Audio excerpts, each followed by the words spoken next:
الحمد لله وكفى وسلام على حبيبه المصطفى أما بعد فأعوذ بالله من الشيطان الرجيم بسم الله الرحمن الرحيم ومن أظلم ممن منع مساجد الله أن يذكر فيها اسمه وسعى في خرابها صدق الله مولانا العظیم۔ بارگاہ رسالت میں آپ صلی اللہ علیہ وسلم میں درود پاک کا ہدیہ پیش کریں۔ اللہم صلی علی سیدنا و مولانا محمد معدن الجود والکرم وآلہ واصحابہ الکرام وابنہ الکریم وبارک وسلم صلاۃ دائمۃ سرمدا ابدا۔ اللہ عز و جل قرآن عظیم میں ارشاد فرماتا ہے، اس سے بڑا ظالم کون جو اللہ کی مسجدوں میں اللہ کا ذکر کرنے سے روکتا ہے، وہ سب سے بڑا ظالم ہے۔ ومن اظلم ممن منع مساجد اللہ، اللہ کی مسجدیں، اللہ کا گھر اس کے ذکر پاک کے لیے ہوتی ہیں، اس کی عبادت کے لیے ہوتی ہیں، اور جو اللہ تبارک و تعالیٰ کے ذکر سے اور اس کی عبادت سے روکے، اللہ قرآن میں فرماتا ہے وہ سب سے بڑا ظالم ہے۔ میرے عزیزو، تاریخ اگر دیکھتے ہیں ہم تو ہر زمانے میں معرکہ حق و باطل ہوتا رہا ہے۔ باطل طاقتیں ہمیشہ یہ چاہتی ہیں کہ اللہ کے ذکر کو روکیں، کیونکہ طاغوت شیطان جس کا ذکر قرآن میں ہے وہ ہمیشہ سے یہ چاہتا رہا ہے کہ اللہ کا ذکر کرنے والوں کو روک دیا جائے، کیونکہ اس نے اللہ تبارک و تعالیٰ سے یہ وعدہ کیا، چیلنج کیا تھا، لَأَقْعُدَنَّ لَهُمْ صِرَاطَكَ الْمُسْتَقِيمِ، اے رب میں تیرے سیدھے راستے پر بیٹھ جاؤں گا، ثُمَّ لَآتِيَنَّهُمْ مِنْ بَيْنِ أَيْدِيهِمْ وَمِنْ خَلْفِهِمْ وَعَنْ أَيْمَانِهِمْ وَشِمَائِلِهِمْ، اور میں اس سیدھے راستے پر جو بھی گزرے گا اس کو کبھی سامنے سے آ کر بہکاؤں گا، کبھی پیچھے سے آ کر بہکاؤں گا، کبھی دائیں سے کبھی بائیں سے۔ اور اللہ تبارک و تعالیٰ سے شیطان مردود یہ کہتا ہے، وَلَا تَجِدُ أَكْثَرَهُمْ شَاكِرِينَ، تو تیرے بندوں میں شکر گزار بندے نہیں پائے گا۔ مطلب یہ ہے کہ ابلیس لعین مسلسل یہ کوشش میں ہے کہ اللہ تبارک و تعالیٰ کے بندوں کو اس کے ذکر سے دور کرے، اس کے شکر سے دور کرے۔ آج بھی وہ کیفیت ہم دیکھتے ہیں کہ سب سے زیادہ اللہ کے ذکر سے روکنے کے لیے جو شیطانی طاقتیں کوشش کر رہی ہیں۔ مگر میرے عزیزو، یہ تمہارا امتحان ہے، تمہارا امتحان ایسا کہ کبھی یہ مت سمجھنا کہ تم خالی ہو، کیونکہ قرآن پاک اللہ تبارک و تعالیٰ 21ویں پارے میں فرماتا ہے، احسب الناس ان یترکوا ان یقولوا آمنا وہم لا یفتنون، کیا لوگ یہ گمان کر کے بیٹھے ہیں کہ وہ ایمان لے آئے تو ہم ان کو آزمائیں گے نہیں، یا ان کو چھوڑ دیا جائے گا؟ جو ایمان لایا ہوا بندہ ہے وہ آزمایا جائے گا۔ ایمان اگر تمہارے پاس ہے تو تمہیں امتحان سے بھی گزرنا ہی ہوگا۔ یہ ایمان کسی حلوہ پراٹھے کا نام نہیں ہے کھا کر کے مست نیند سو جائے، پھر اسے اس دار فانی میں، اس دنیا میں امتحانات سے گزار کر کے اپنے ایمان کی کسوٹی کو دکھانا ہوگا۔ اسی لیے قرآن یہ بھی کہتا ہے کہ تمہیں کیسے کیسے آزمایا جائے گا، وَلَنَبْلُوَنَّكُمْ بِشَيْءٍ مِّنَ الْخَوْفِ وَالْجُوعِ وَنَقْصٍ مِّنَ الْأَمْوَالِ وَالْأَنفُسِ وَالثَّمَرَاتِ، ہم تمہیں آزمائیں گے کبھی بھوک سے، کھانے کی قلت سے، اور کبھی خوف سے، ڈر آئے گا تمہارے پاس، اور پھر اللہ تعالیٰ فرماتا ہے کبھی مال و دولت کی کمی سے، وَنَقْصٍ مِّنَ الْأَمْوَالِ وَالْأَنفُسِ، کبھی لوگوں کی جان چلی گئی ہو، کثرت سے تمہارے عزیز مر گئے، یہ بھی آزمائش ہے، اور پھلوں کی کمی۔ اللہ تعالیٰ فرماتا ہے یہ 5 چیزیں ہیں جو تمہاری زندگی میں آئیں گی اور تمہیں آزمایا جائے گا، اور ان کمیوں کے وقت تمہارا ایمان دیکھا جائے گا تم کیا کہتے ہو۔ اور اللہ تعالیٰ فرماتا ہے جب کبھی تمہیں بھوک سے آزمایا جائے، خوف سے، ڈر سے آزمایا جائے، اور مال کی کمی سے آزمایا جائے، امتحان لیا جائے، تو اس وقت جو بندہ یہ کہتا ہے، اللہ فرماتا ہے انا للہ و انا الیہ راجعون، اللہ تعالیٰ فرماتا ہے ان لوگوں کو یہ بشارت ہے، ان صبر کرنے والوں کو یہ بشارت ہے کہ جب ان پر مصیبت آتی ہے تو یہ کہتے ہیں ہم اللہ ہی کے ہیں اور اللہ ہی کی طرف لوٹنے والے ہیں۔ یہ مصیبت کے وقت یہ جو 5 چیزوں سے آزمایا گیا ہے، ان آزمائش کے دور پر جو بندہ اللہ تبارک و تعالیٰ کی اس عطا پر راضی رہتا ہے وہ صبر کے ساتھ نکل گیا ہے۔ آج کے دور میں بھی میرے عزیزو بے شمار جانیں ہماری درمیان سے جا رہی ہیں۔ آپ کو اندازہ ہے موت اتنی عام ہو گئی ہے، اتنی عام ہو گئی ہے کہ اب لوگوں کو موت پر کوئی افسوس بھی نہیں ہوتا۔ ہر دن خبریں موت کی سرخیاں چھاپتی ہیں، 100-200 کی موت کوئی معنی نہیں رکھتی۔ آج فلسطین کے نہتے بچوں میں تقریباً 45,000 لوگ سال بھر میں مر گئے۔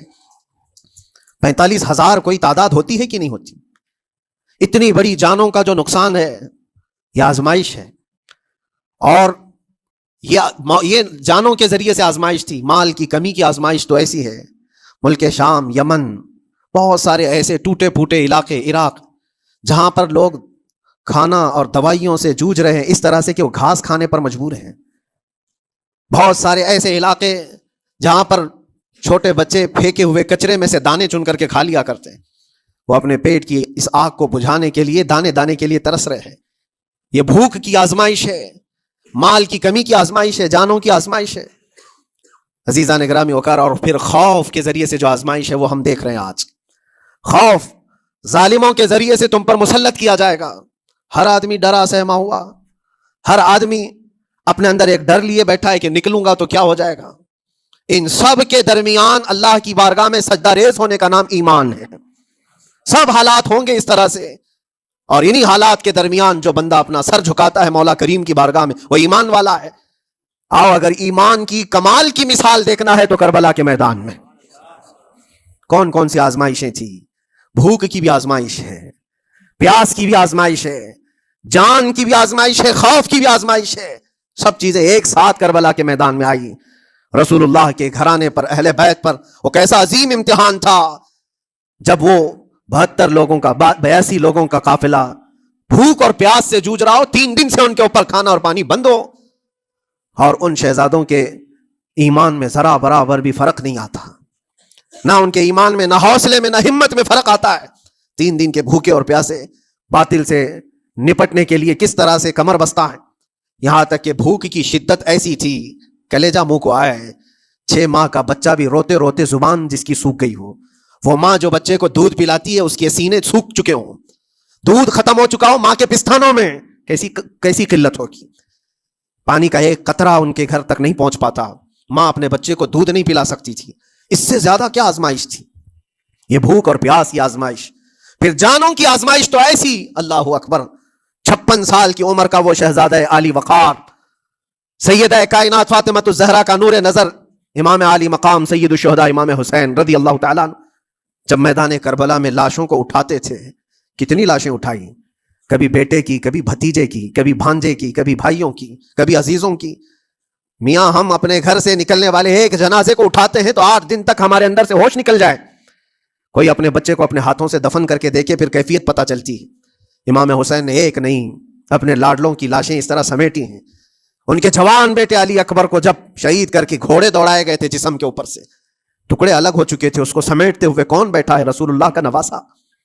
اور 6 ماہ کے بچے کو ہاتھ کے اندر ظالموں نے تیر سے ایسا مارا تھا کہ حلقوم پہ چلا گیا. اور 6 ماہ کے علی اصغر کا خون جب امام حسین کے چہرے پر اچھل جاتا ہو، کسی باپ کے ہاتھ میں بیٹا وفات کر جائے اور پھر وہ لے کر کے خیمے میں آئے اور ادھر سے بلکتی ہوئی ماؤں کو اور بہنوں کو بھی دیکھے، ان میں بھی صبر کی تلقین دے. کبھی کبھار میں سوچتا ہوں اللہ یہ کیسے امتحانات سے گزرا تھا فاطمہ کا لال، کیسے امتحانات سے. بھوک اور پیاس کی شدت الگ، یہ جانوں کی شدت، جانوں کے جانے کا غم الگ، عزیزوں کی لاشوں کو اٹھانے کا بوجھ الگ. پھر اس پر 22,000 کا لشکر جرار سامنے، اس کا خوف لوگوں کے اوپر ڈالا جا رہا ہے. عزیزان گرامی وقار، یہ سب چیزیں کیا امام حسین کے قدموں کو ڈگمگا گئیں؟ کیا ان کے خاندان والوں کو بکنے پر مجبور کر دی؟ کیا انہوں نے سمجھوتے کر کے اپنا سب کچھ بیچ ڈالا؟ ایک خیمے کا ایک بچہ بھی امام حسین کا نکل کر کے آیا ہو تو مجھے تاریخ بتا دو. بلکہ تاریخ تو آج یہ کہتی ہے سرداد نہ داد دست در دست یزید حقا کے بنا لا الہ است حسین. سر دے دیا مگر ہاتھ یزید کے ہاتھ میں نہیں دیا. حق تو یہ ہے کہ لا الہ کی جڑ کا نام حسین ہے. آج وہ امتحان قیامت تک کی تمہارے ساتھ ہوتا رہے گا، قیامت تک تمہارے ساتھ یہ آزمائش ہوتی رہے گی، کبھی بھوک سے، کبھی ڈر سے، کبھی جانوں کے نقصان سے. لیکن پھر تمہیں دیکھا جائے گا تم بکتے کتنے ہو، نکلتے کتنے ہو، ہواؤں کے پجاری کتنے ہیں، خواہشات نفس کو ماننے والے کتنے ہیں، اپنے کمفرٹ زون میں جینے کے لیے ایمان کا سودا کرنے والے لوگ کتنے ہیں. یہ آزمائش ہوتی رہے گی میرے عزیزو. ایمان اس کا نام نہیں ہے کہ تم گھر میں آرام سے بیٹھے رہو گے اور کوئی امتحان نہیں ہوگا. امتحان تو ہوگا، آزمائش تو ہوگی. آج جو بھی حالات ہیں اس پر میں یہی کہوں گا، ایک بات ہو سکتا ہے کروڑوں مسلمانوں کے دلوں میں آج یہ نروس پن آئے، اتنے برے حالات ہوتے ہیں، اللہ ہمارے ساتھ ہے یا نہیں؟ اللہ ہمارے ساتھ ہے یا نہیں؟ ایمان ہمارا صحیح ہے یا نہیں؟ اسلام صحیح ہے یا نہیں؟ یہ شک بھی شیطان تمہارے دل میں ڈالتا ہے. کبھی تمہارے اوپر مصیبتوں کے پہاڑ ٹوٹ جائیں تو شک ڈالتا ہے شیطان تاکہ تمہارا ایمان ڈگمگا جائے. میرے عزیزو، مسلمان ہونے کا مطلب یہ نہیں ہے کہ تم صرف محلات میں جیو گے اور تخت و تاج کے مالک ہی رہو گے. ایسا نہیں ہے. ایمان والوں کو احد میں 70 جانیں بھی دینی پڑی ہے. بدر میں ان کے ساتھ جو معاملات ہوئے ہیں، فتح اگرچہ بدر میں ہوئی لیکن جنگ احد کا اگر منظر دیکھو گے، اللہ اکبر. وہ رسول پاک صلی اللہ تعالی علیہ وسلم کے شہدائی صحابہ جب احد کے میدان میں کھڑے تھے، 70 صحابہ کی ایسے جانیں گئی ہیں. اگر میں تفصیل بتاؤں تو بہت لمبا وقت ہوگا. ایک صحابی ہیں حضرت انس بن نزیر، پورے جسم میں ایک انگلی کے علاوہ کچھ نہیں ملا، کچھ نہیں ملا. شہادت کی ایک انگلی سے ان کو پہچانا گیا. حضرت سعد بن ربیع، یہ ایسے صحابی ہیں جن کا پیٹ پورا پھاڑ دیا گیا تھا اور 12 نیزے مارے گئے تھے. وہ سید الشہداء امیر حمزہ بھی تو اسی احد کے میدان میں شہید ہوئے، جن کو بھالے سے مارا گیا اور چیر کر کے ان کا کلیجہ چبایا گیا تھا. عبداللہ بن جہش اسی میدان میں انتقال کیے ہیں، جن کے جسم کے 80 ٹکڑے کر دیے گئے تھے اور ہر ٹکڑے کا ہار بنا کر ظالموں نے پہنا تھا، ہار بنا لیا تھا جسموں کے. یہ سارے منظر احد کے میدان میں ہوئے. اور کون سے ایمان والے؟ وہ رسول اللہ کی اقتداء میں نماز پڑھنے والے، حضور پاک کے چہرے انور کو دیکھنے والے. جب ان کے ساتھ یہ آزمائشیں ہو سکتی ہیں تو ہم کون سی گاجر مولی ہیں؟ ہمارے ساتھ بھی آزمائشیں ہوں گی. جس کا جیسا ایمان ہوگا ویسا وہ امتحان بھی دے گا، اسی امتحان سے وہ گزارا جائے گا. مگر میں آج کروڑوں مسلمانوں کے دلوں کے بارے میں یہ بات کہنا چاہتا ہوں کہ اگر نروس پن ہے کہ یہ حالات ایسے کیوں ہیں، حالات ہر زمانے میں ہوتے رہیں گے. ستیزہ کار رہا ہے ازل سے تا امروز، شرار ابو لہبی سے چراغ مصطفی ہماری تاریخ ہے. یہ تاریخ ہے میرے عزیزوں. اللہ تعالیٰ قرآن میں فرماتا ہے تلک الایام نداولها بین الناس، یہ دن ہیں جو ہم لوگوں کے درمیان پلٹتے رہتے ہیں. کبھی تم بادشاہ بنو گے، کبھی فقیر بن جاؤ گے. اور آج جو تخت پر ہیں ہو سکتا ہے وہ کل ڈگر ڈگر گھوم رہے ہوں. آج جن کو طاقت کا نشہ ہے ہو سکتا ہے وہ بھیک مانگنے پر بھی مجبور ہو جائے. لیکن ایک بات یاد رکھنا، نروس پن اپنے دل میں آنے نہ پائے. ان حالات سے دیکھ کر کے گھبرا نہ جانا. ایمان تمہارا سچا ہے، اللہ کل بھی تمہارے ساتھ، آج بھی تمہارے ساتھ. بس تمہاری عبادت میں فرق آنے نہ پائے، تمہارے سجدوں میں کمی ہونے نہ پائے، تمہارے ایمان میں تزلزل آنے نہ پائے. اللہ ایک ہے تو ایک ہے، اللہ سچا ہے تو سچا ہے. میں نے اللہ کو نہیں دیکھا لیکن اللہ پر ایمان ضرور ہے. یہ یقین اور یہ عقیدہ تمہارا مضبوط رہے. ہاں ہمیں معلوم ہے، کچھ لوگ ہم سے یہ پوچھتے بھی ہیں، اللہ تبارک و تعالیٰ پوری کائنات کا مالک جس نے ہر چیز پیدا کیا اور اس کی عبادت کرنے والے لوگ آپ، لیکن پھر اسی اللہ رب العزت کی یہ مسجدیں کیوں ڈھائی گئیں؟ کیوں مسجدوں کو ختم کیا جا رہا ہے؟ اللہ کے ذکر کو روکنے کے لیے طاقتیں پوری مسجدوں کو ڈھانے کی کیوں بات کرتی ہیں؟ پھر اللہ کچھ کیوں نہیں فرماتا؟ میرے عزیزو، یہ کائنات ہے جس کو اللہ نے اسباب پر بنا کر بھیجا ہے اور تمہیں عمل کے لیے بھیجا گیا ہے. تمہارا عمل دیکھنا ہے تم کتنے پابند ہو، تم کتنے اپنی حفاظت کرتے ہو، تمہارے ایمان کی، تمہاری عبادتوں کی، تمہاری مسجدوں کی. تم مسجدیں خالی کر کے گھوم رہے ہو، فجر کی نماز میں اپنے گھروں پر سوئے ہو اور پھر اللہ کے گھروں کی حفاظت کی بات کر رہے ہو کہ مسجدیں ڈھائی جا رہی ہیں، مسجدوں پر آکرمن ہوتا ہے. یہ ساری باتیں کیوں؟ تم جب ان صفوں کو خالی کر دو گے، یہ مسجدیں چیخ چیخ کر پکارتی ہیں اللہ کی بارگاہ میں. پل بھر میں بنا لی، شب بھر میں بنا لی مسجد تو ایمان کی حرارت والوں نے. من اپنا پرانا پاپی تھا، بچپن سے نمازی بن نہ سکے.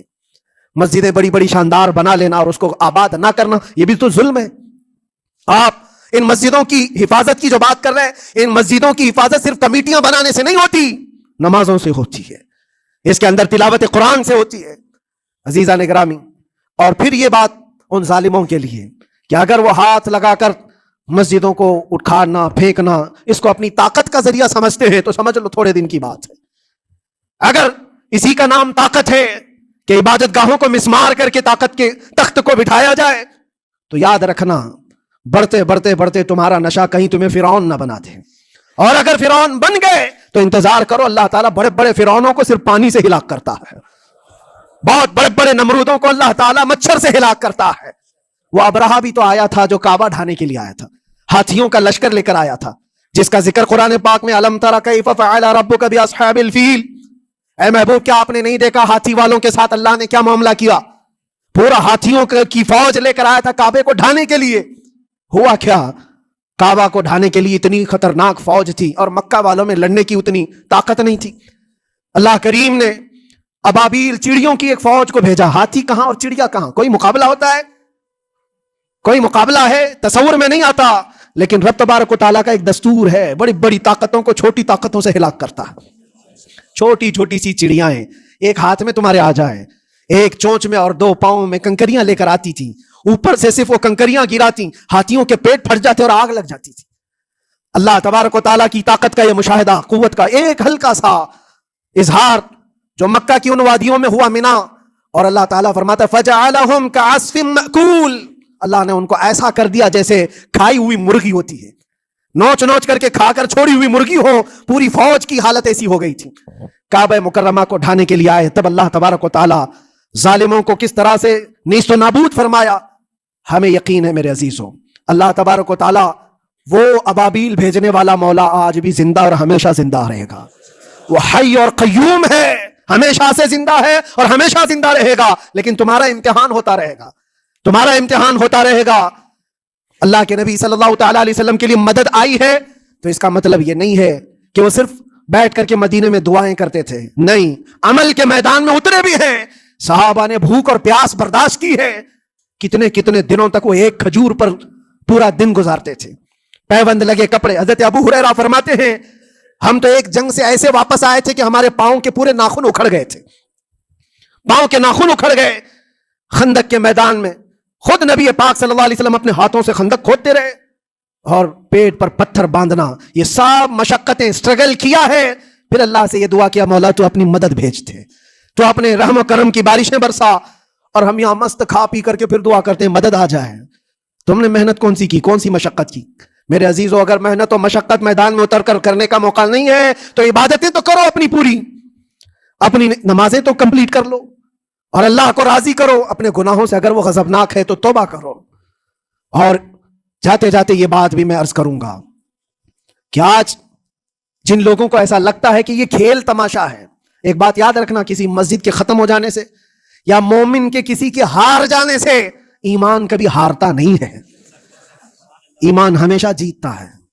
تھوڑی دیر کی تکلیف تو مومن کو ہو سکتی ہے لیکن اس کے ساتھ ایمان ہے تو ہمیشہ سر بلند ہے. اس سے بڑی کوئی کامیابی کیا ہے؟ ہم نے دیکھا ہے کربلا کی تاریخ میں جیتا کون ہے؟ دنیا کی نظر میں، اس وقت کی میڈیا کی نظر میں، اس وقت کے جو کتے ہوں گے ان کی نظر میں یزید جیتا ہوگا. لیکن قیامت تک ہر مومن کہتا ہے بادشاہ است حسین، بادشاہ است حسین. ایمان کی جیت ہمیشہ ہے، اگرچہ وہ ٹکڑوں میں بدل جائے، اگرچہ وہ 1000 ٹکڑوں میں ہو جائے. آج بھی پھریرا لہرا رہا ہے تو حسین اعظم کا لہرا رہا ہے. اسی لیے یاد رکھو، صرف تخت پہ چڑھ کر بیٹھنے کا نام جیت نہیں ہے. ابھی الیکشن بھی گزرا، کچھ لوگ نروس ہوں گے کہ ہم ہار گئے. اگر وہ ایمان والے ہیں، سچے ایمان والے ہیں تو انہیں یاد رکھنا چاہیے جیت اور ہار صرف تخت حاصل کرنے کا نام نہیں ہے، دلوں پر حکومت کرنے کا نام جیت ہے. اور آج 800 سال گزر گئے، ہند الولی سلطان الاولیاء غریب نواز کی حکومت ہم سب پر قائم ہے. کس بات کی حکومت ہے یہ دلوں کی حکومت ہے. اور وہاں جو ہاتھ لگانے کی کوشش کر رہا ہے وہ اپنے ہاتھوں کو بچا لے، آگ تمہارا انتظار کر رہی ہے، آگ تمہارا انتظار کر رہی ہے. اس لیے کہ اللہ فرماتا من عادی لی ولیا فقد آذنتہ بالحرب، جس نے میرے ولی سے دشمنی کی میں اس کو اپنے ساتھ جنگ کا اعلان کرتا ہوں. اور اب تعالیٰ سے جنگ کرنے کے لیے تیار ہو؟ اللہ کے ولی سے مقابلہ کرنا چاہتے ہو؟ اللہ کے ولی کو چھونا چاہتے ہو؟ رب تعالیٰ فرماتا ہے جو اللہ کے ولی سے دشمنی کرتا ہے اسے میں اپنے ساتھ جنگ کا اعلان کرتا ہوں. ہے کسی کی ہمت و طاقت اللہ سے جنگ کرنے کی؟ تو جو یہ چاہتے ہیں کیڑے مکڑوں کی موت مرو گے، اس سے بھی خطرناک ذلیل ہو کر مر جاؤ گے. اجمیر معلیٰ یہ صرف اور صرف ایک دھرتی کا نام نہیں ہے، اللہ کے ولی کی آباد کی ہوئی مقدس زمین ہے. اور ہم سنیوں کا کی آستھا ایسے ہے، امام اہل سنت فاضل بریلوی اعلیٰ حضرت فرماتے ہیں دنیا بھر میں جہاں دعائیں قبول ہوتی ہیں ان جگہوں میں سے ایک جگہ کا نام اجمیر معلیٰ ہے، جہاں اللہ تعالیٰ دعائیں قبول فرماتا ہے. ہم اپنی آستھا ہی نہیں رکھتے میرے عزیزوں، اپنی جان بھی حاضر ہے غریب نواز کے قدموں کے لیے. اس لیے میں کہنا چاہتا ہوں سرکار غریب نواز رضی اللہ تعالیٰ عنہ کے رکشک، یہ لوگ اگر یہ سمجھتے ہیں کہ مسلمان بکھر گئے ہیں، ٹوٹے ہیں، بکھرے ہیں، ان کے پاس کوئی طاقت نہیں، کوئی سیاست نہیں اور ہم جس کو چاہیں آکرمن کر کے ختم کر دیں، ہو سکتا ہے ہم سب کو مار ڈالو تمہاری طاقت کے ذریعے، لیکن وہ غریب نواز ہے. اپنے باپ داداؤں کی تاریخ یاد رکھنا، پوچھنا، جو غریب نواز کو اٹھانے کی کوشش کیا اٹھ گیا اور وہ دھرتی پہ آج بھی آباد ہے. انشاءاللہ قیامت تک اجمیر معلیٰ چمکتا رہے گا. سرکار غریب نواز رضی اللہ تعالیٰ عنہ کے آستانے سے جو فیض بٹتا ہے اپنے اور غیر سب وہاں سے فائدہ اٹھاتے ہیں، سب لوگوں کو برابر فائدہ اٹھایا جاتا ہے. اسی لیے میرے عزیزوں یہ آزمائشوں کے دور میں میری صرف ایک ہی گزارش ہے، اپنا ایمان مضبوط کرو، اپنا ایمان مضبوط کرو. جیسی بھی مصیبتیں آئیں، طاقتیں آئیں، تمہارا سجدے سے سر دور نہ ہونے پائے، اللہ سے غفلت ہونے نہ پائے، تمہارے ذکر و اذکار میں کمی ہونے نہ پائے، مسجدوں سے دور بھاگنے کی کوشش نہ کرو، واپس آ جاؤ، اللہ کی رحمت قریب ہے.